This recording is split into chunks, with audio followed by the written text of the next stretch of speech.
ministra nefa nivavaka tonomoanina izy. Indray izay dia hoy taminy mpanao ny ianao no tsy miditra amin'ireny trano religiozy ireny na any monastera dia hoy izy hoe tsy avelan'ny eveka ao. Ozy mantsy izy hoe ilaina ianao amin'izao tontolo izao fa tsy any amin'ny monastera. Ny tory ny fampihavanana teo amin'ny mpifahavalo hatramin'ny taranaka teo aloha izy izany hoe Fransa sy Alemana. Tsy mba nikatsaka ho tsara toeran'izany mihitsy Schumann. Tsy azo heverina koa moa izany tamin'izany fotoana izany. Nanao ny adidy maha-kristiana azy izy tamin'ny alalan'ny famaliana-antso. Robert Schumann dia tena mpaminany. Olona say ninny zavatra tsy takatry ny saina manko izy. Ary tena hita fa lehilahy nanantena mihoatra ny fanantenana rehetra.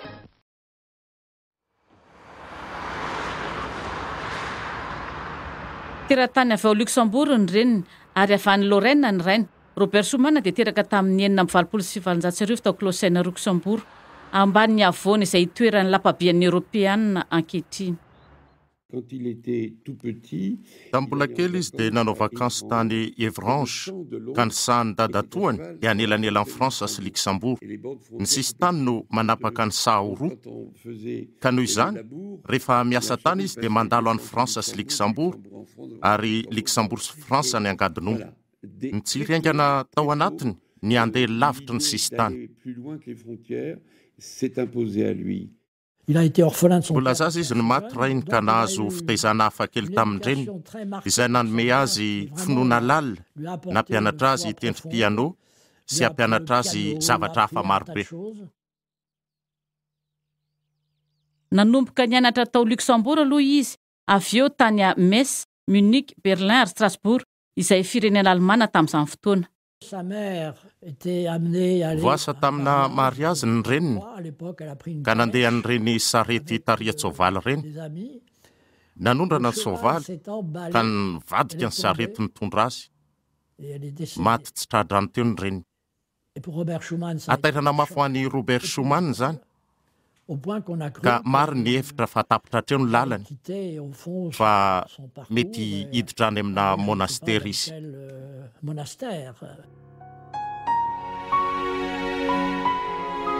Feno 5 taona i Schumann nanoratra tamin'ny Henri Esbar indray andro ao taorinan'ny Lozanseau.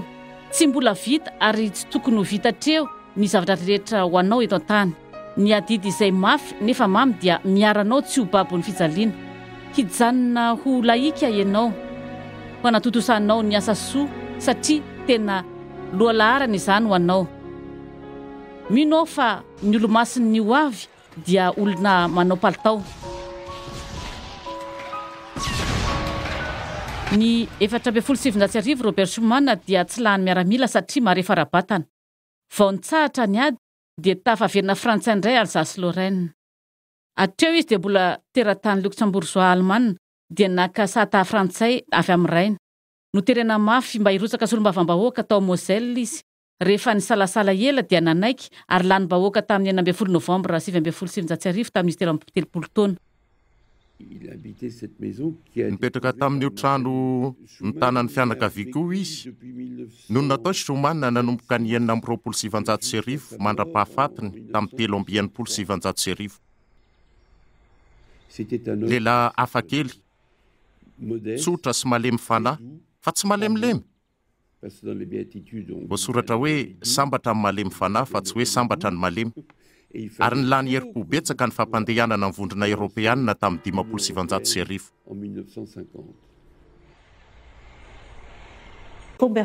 Nanana fiainam-panahy lalipaka sy matanjaka i Robert Schumann. Voakolokolo lalandava izany hatramin'ny izy fahakely.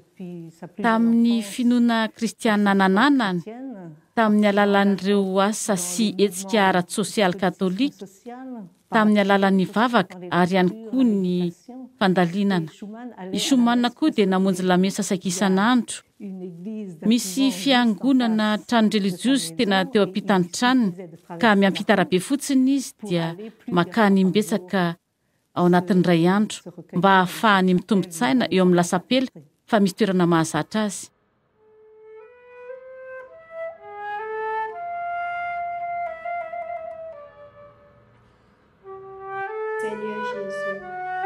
Jesosy tompo, voantso andray ny vatanao eo amin'ny Eukaristia zahay, te hanompo ireo rahalanay sy hanome voninahitra ny ray amin'ny vavaka taonay, amin'ny teny aloky ny vavanay ary ny asa izay tanterahany tananay.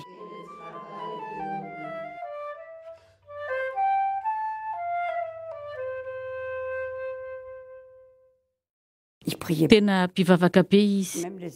Hoy aho manko tamin'ireo mpianatra manao hoe mila mipetraka tsara fa ho avy eo Ramose Schumann. Mipetraka any aoriana foana izy, eo amin'ny W farany aoriana. Tena lehilahy tia fivavahana.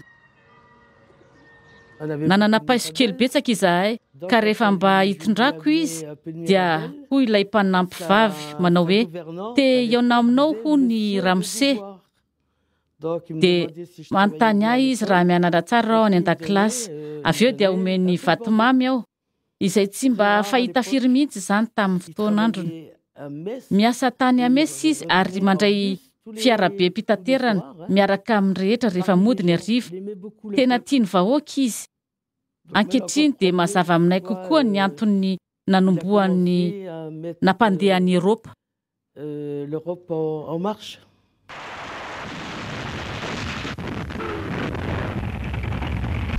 Ny 10 Mey 1770 vao maraimbe dia nandre Robert Schumann fa tafiditra tao Belzika sy Pays-Bas ny Allemand. Avy eo dia anjara Frantsa ny voatafika. Nosamborin'ireo Alemanina nanery azy hiara-miasa taminy izy. Nanohitra tanteraka nefa izy noho ny tsy fankatoavany fomba fijery ny Hitler amin'izao tontolo izao. Nosamboriny Robert Schumann nandritra ny ady lehibe faharoa. Taorian'ny samborana azy dia nentina tao Neustadt izy, tsy nitanana ponja fa nambenana tamina trano manokana. Nanana fahafahana mivezivezy izy ka afaka nandeha naonjy lamesa ny alahady. Sonntags hier in unserem Haus die Sonntagsmesse zu besuchen. Tafatsoka izy ka niafina tamina toerana maromaro, fa indrindra tamina monastera iray. Afaka nianatra teolojia izy ka rehefa tafaverina tao rininy ady, dia tsy nanaitra azy ny fomba fijery azy ho toy ny olona malemy manoloana ny Alemaina. Tsy fahalemena velively fa nikatsaka ny fihavanana izy, zavatra hafa mihitsy zany. Rehefa tonga teo amin'ny ministeran raharaham-bahiny Schumann, ka tamin'izay indrindra tao Frantsa no najanona tsy hanohy intsony ny politika ny fanavakavahana, fa tsy maintsy manolo-tanana any Alemania, tsy maintsy ao ampidirina ao amin'ny Eropa izy, ary mila miara-miasa amin'ny Alemania sy ny firenena Eoropeanina hafa amin'ny sehatra mivelatra kokoa.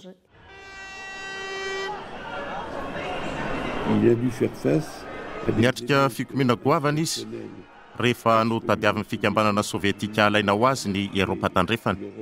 Niara-ny herisetra mahatsiraviny ny komunista izay maronisa atao amin'ny anteminera-pirenena tamin'izany fotoana izany izy, fa tena nahatanty. Raha nanontaniana izy hoe ahoana no nataony nanoloana izany herisetra mahatsiravina feno abiny izany, izay niatra rabatana satria nisy mihitsy fotoana nandraisan'ny sasany azy tamin'ny vozona-kanjony, dia namaly izy hoe nandritra io fotoana io dia nataoko tao am-paosy ny tanako ary ny fihiniko mafy ny sampilehako. Tena nanovo ny heriny tamin'ny fifandraisana manokana tamin'Andriamanitra izy. Tsy nandeha ho azy velively ny fampihavanana teo amin'ny Frantsa sy Alemana tamin'ny 1770.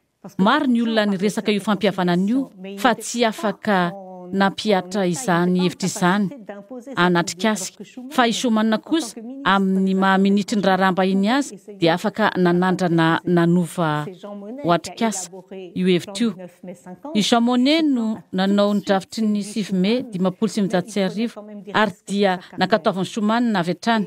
Nanao viveriny ainy izy, kanefa nanao izany izy satria nanana ny fahasahiana, ary izany fahasahiana izany no tsy mikajikajy amin'ny ambopo politika na ny hoavy ny samy rery, fa ny hoe izay adidy tokony atao dia ho totosaiko ninoninona miatra.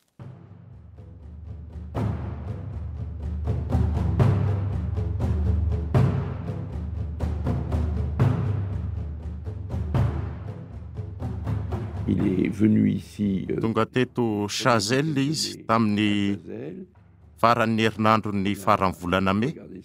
Nieritreritra lalina toy ny nahazo fetanam-panahy izy ka nirotsaka nanatanteraka izany avy hatrany.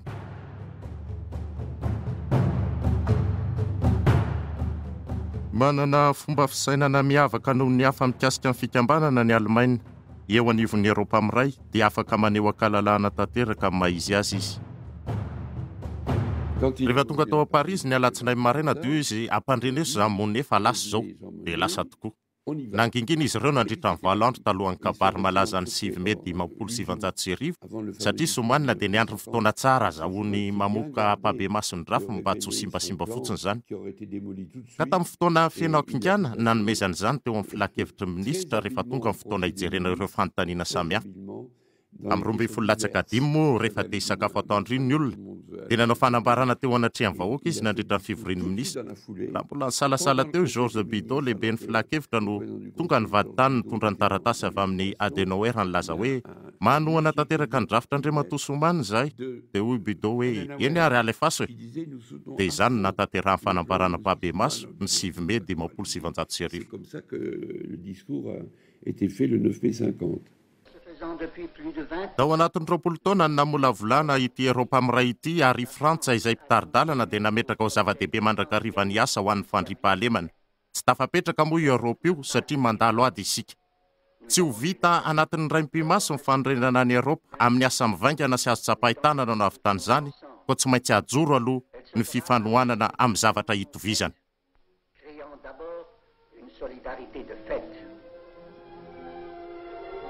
Noho izany indrindra hoy Andriamatoa Somanina ny governemanta frantsay dia hanolo-kevitra amin'ny fomba hitondra hetsika iray izay maharesy lahatra azy.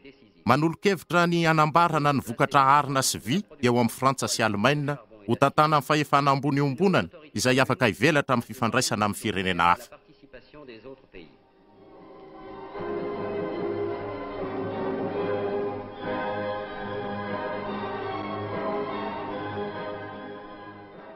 Dimy taona aty aorian'ny ady dia mbola mahazo vahana ny fankahalana sy ny faniriana ny amalifaty izay zava-doza nateraky ny nazisma. Fa i Somanina dia nanana izay masaka tao an-tsaina ka nanana fahasahiana, tena fahasahiana hanomboka an'io tetikasa io. Ny gouvernemanta allemand, italiana, belge, néerlandais, luxembourgeois dia namaly avy hatrany ny antsony frantsay. Tamina renivohitra enina dia tonga azy tsapahitanana ny hetsika ara-politika lehibe iray dia ny fanatanterahana amin'ny fiombonam-be Europeanina amin'ny alalan'ny fahatonina.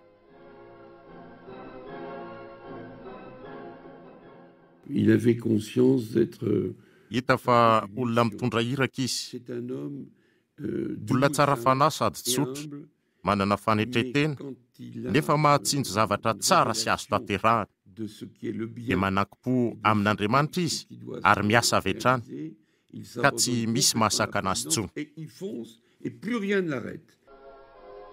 Ny febroary 1770 telo volana ty aoriana nandalo tamin'ny kalalahana ny tsisy tany ny fiarandalam-by Eropeanina voalohany nitondra arina narahany fiarandalam-by voalohany nitondra vy. Tanteraka teo ny fifanakalozana ara-baritra ny arahana mikasika ny arina sy ny vy. Indro iverenako ilay boky kely nosoratana taloha kely nahafatesana. Ny toko farany dia misy ny lohateny hoe manompo ny olombelona. Hita fa miresaka indrindra ao momba ny fandriampahalemana izy. Hazavainy ny hoe fandriampahalemana. Ho azy manko ny fandriampahalemana dia tsy hoe tsy fitianady fotsiny na mijanona ao an-tsaina. Fa ny fandriampahalemana dia ahorina isan'andro, fanorenana mifototra amin'ny firaisan-kina, mifototra amin'ny fiaraha-miasa, amin'ny fahafahana, amin'ny firalahiana. Hita zany fa ho an'ny Somanina io fandriampahalemana io dia tokony iorina amin'ny hasina maha-kristiana izay lasa hasin'ny firehany maha-olona tandrefana mihitsy. Mbola mikariko any maha izy azy Eropa fa tany fa eo ampelantanany no aviny ary rehefa atombotra dia atombotra izany.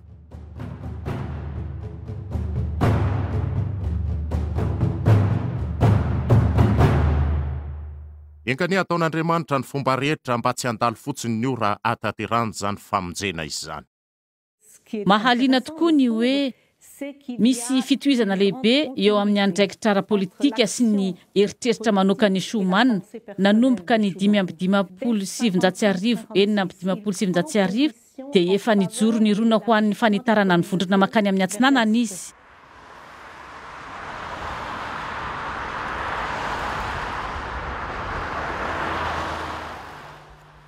És milyen színet kék? Csak kéken.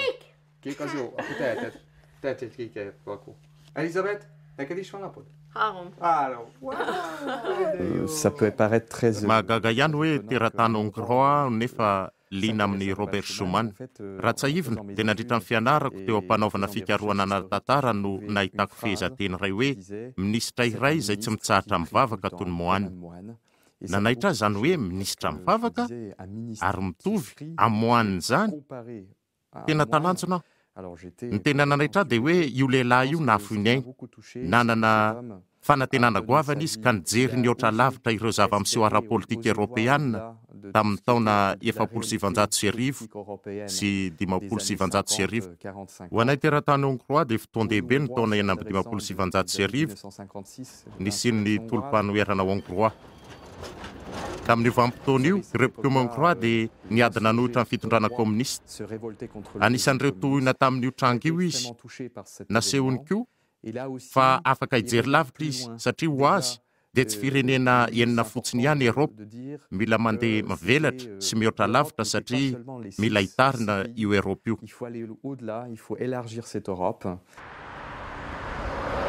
Tsy hitako eny ihany ny hoe inona ary no mety fifamatorana eo amin'ny finoana izay nantsoina hoe raim-panangana ny Eropa sy ny Eropa maha izy azy ankehitriny. Fa tamin'ny tsy nampoizina ihany voatarika ao hamaky sy oliana akaiky dia akaiky amin'ny fanambaran'ny Robert Schuman tamin'ny 9 Mai 1790. Tsy ho voatandro ny fandriam-pahaleman'izao tontolo izao raha tsy misy ny herim-panorenana afaka mifanandrina amin'ny loza izay mitatao aminy. Tena voakasika manokanao teo ampamakina io latsoratra io. Ny tena ho toy ny zaza ny angarana manokanao. Tsapako fa raha amin'izao fotoana izao aho no afaka makany Alemana ary mahatsiaro tena miadana any, mananamana any, dia tena noho ireo olona ireo izay tamin'ny vanim-potoana io nasa inino fa azo atao ny fandriam-pahalemana eto amin'ny Frantsay sy ny Alemana.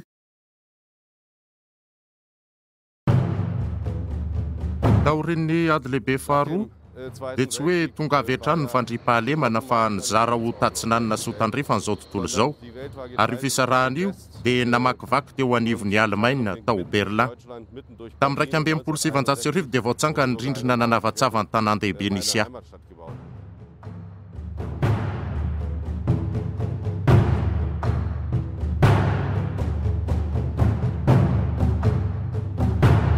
Robert Schuman hoa dia iray amin'ireo olona natsinjo lavitra tamin'iny taonjato farany iny. Mpanao politika nananana izy azy izy. Rehefa tsy nisy afa-tsy faharavana teto Eropa ary mbola nanjaka ny fankalana, izy kosa nanana hevitra ny tokony hitambaran'ny Eropeanina mba ho foana tsy hisy eto Eropa intsony ny toe-javatra toy ny ady lehibe roa tao anatin'ny taonjato iray. Io fisainana ao amin'ny fikambanan'ny Eropa io no nanampy anay handrodana ny rindrina. Ankehitriny fantatsika fa 20 ny firenena ao amin'ny Eropa mikambana ary tsy hoe Eropa tandrefana fotsiny fa ao ihany koa ny tatsinanana, ny tavaratra, ny tatsimo. I Robert Schuman no isan'ny nahazoana izany no ny fahaizany mitsinjo lavitra amin'ny fitambaran'ny Eropa.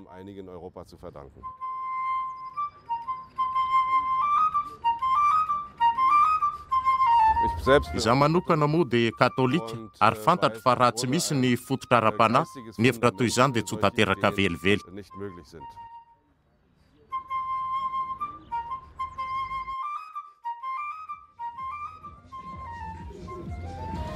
Tao Frantsa aho no niainany taonako voalohany dia avy eo tany Belzika ary ankehitriny aho dia ao Berlin. miao ny Alemana ary hitako fa tombon-dahiny goavana amin'ny mahatanonany hoe niaina tamin'ireo firenena telo ireo ary io zarasoa io dia avy amin'ny Robert Schuman izay nanana io hevitra mahafinaritra hanangana ny Eoropa io amin'ny maha Eoropeana dia zava-dehibe ho any mifidy sy manolotra ny tenako ho an'io vondrona Eoropeana io sy fantatro hoe ahoana loatra ny fomba anaovana izany fa tian'olo tenao hitandrovana ny fandriam-pahalemana ankehitriny eo amin'ny samy firenena. Toa raha miaina anaty fandriam-pahalemana maharitra izay amin'izao fotoana izao dia tsy tonga ho azy izany. Maro ireo mihevitra fa aharitra mandrakizay izany kanefa fantatsika fa tsy ilaozanady izao tontolo izao. Manodidina ny vondrona Eoropeana dia misy ny ady fifanandrinana toy ny any Ukraina ohatra. Izao no antso ataoko amin'ny tanora, io Eropa mitambatra io no ho avinareo ary ny fanantenako dia ny hoe ho atanan'ny olona mahatoky izany dia ianareo. Ka ho tohizanareo anie io asa io mba hitondra ny fandriam-pahalemana sy ny fiainam-pinaritra ho an'ny faramandimby. Eto Bilavoda isika izao, tanàna kely iray anatin'ny Repoblika Tchèque eo amin'ny sisintany miaraka amin'ny Poloina. Manana tantara manokana mahonena ny fasana ao an-tanàna. Malaza ho toerana fakany anafaran'ireo relijiosy fitonjato izay nandany ny fiainan'ny androm-piainan'izy ireo tsy araka ny sitrapon'zareo. Nanafoanana fikambanana relijiosy roa amby telopolo, nanakatonana toeram-pitokanana roa sy dimanjato ny fivavahan'ny vehivavy isan'ny voka-dratsy fiantokanam-panjakana kominista tamin'ny 1770 amin'izao fotoana izao avy amin'ny fitarihan'ny fikambanana Chemin Neuf dia tanora maro amin'ny firenena samihafa eto Eoropa no tonga manovo hery sy manomana tetezam-baovao amin'ny samihafa firenena.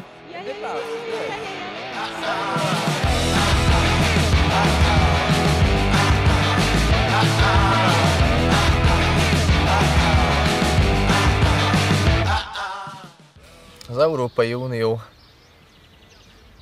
nekem egy egységet jelent. Ho an'ny vondrona Eoropeana dia mampiseho firaisan-kina.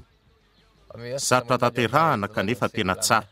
Egy európai egységet, ahol tiszteletben avy amin'io firaisan-kina io no isian'ny fanajana ny tanin'ny hafa nefa koa mitondra amin'ny fisokafana. Eropa firahalahiana izay tsy fandiran'ny andany sy ny ankila ny fahifanampiana sy fanohanana ary vokatra izany no ahafahan'ny rehetra miaraka mitondra fanampiana ho an'izao tontolo izao.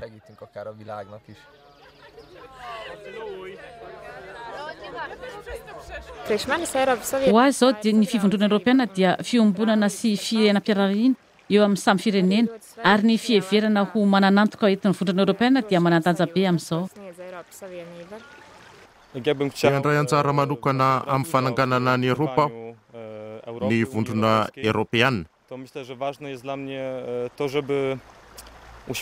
Heveriko ho zava-dehibe manao izay ahatonga saina ny tanora mitovy taona amiko ahatsapa ny hevitry ny vondrona Eoropeana ka akairy azy ireo andalina amin'ny oviana io. Noho ny fisian'ny vondrona Eoropeana dia afaka nandeha tany amin'ny fandaharam-potoana Erasmus aho ary tena traikefa mahafinaritra handeha any Frantsa sy ahita ny fiainana andavanandro any, hianatra sy hifankahalala bebe kokoa amin'ny alalan'ny fifampiaonana, hahafantarana izay tena zava-dehibe ho an'ny hafa. Nanamora ny dianay tany amin'ny firenen-kafa ny vondrona Eoropeana, tombony iray lehibe izany. Heveriko fa ny fahasamihafana dia tena zava-dehibe satria ireny fahasamihafana ireny dia harena ho antsika sy manampy antsika hitady ny fiombonana. Heveriko fa ny Papa François dia manana hafatra ho antsika amin'ny teniny hoe tokony hifanatona isika tsirairay avy ka ho vavolombelon'ny fahatsorana ara-panahy sy fanatonana mahakaiky ny famindrapon'Andriamanitra. Ny Eropa amin'izao fotoana izao dia toa tsy mety manaiky izany intsony ka manadino ny niaviany ara-tantara sy ara-panahy.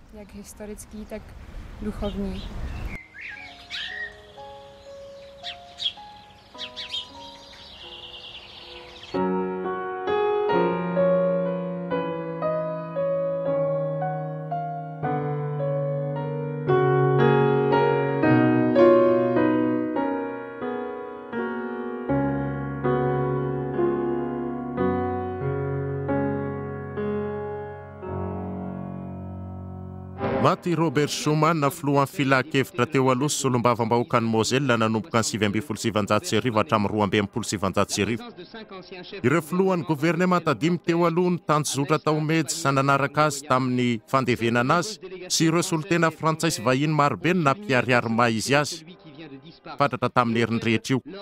Tao Lorraine sy tao Luxembourg ny asany tsy nahalalany sasatra. Notolorana ny loka Charlemagne tao Aix-la-Chapelle i Robert Schuman izay varikasa sarana sahaza azy. Ao amin'ity lehilahy ity dia azo lazaina fa Europeanina manana maha izy azy no indro lasa. Iray amin'ireo tena ray ny Europeanina marina.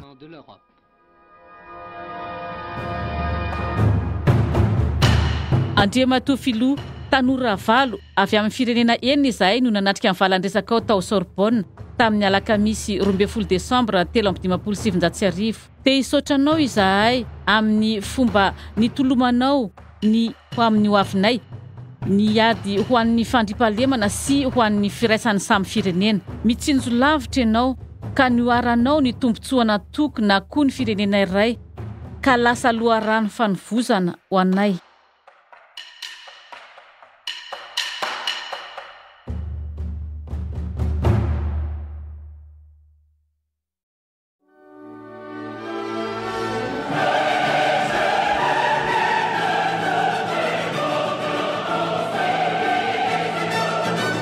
Ny teny amin'ity volana ity dia hita amin'ny evanjelin'ny Jaune, toko 5:20. Tsy ianareo no nifidy ahy, fa izaho no nifidy sy nanendry anareo mba handehananareo sy hahavokaranareo ary haharetanareo ny vokatrareo.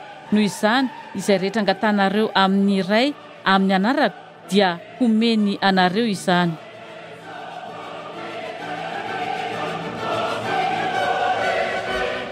Amin'ity volana ity dia afaka mivavaka isika mba hisy fitohizany hampietana ny firenena Europeanina ny vinan'i Robert Schuman momba ny fiombonana sy fampihavanana ary koa an'ireo firenena hafa hanorenana fandriampahalemana.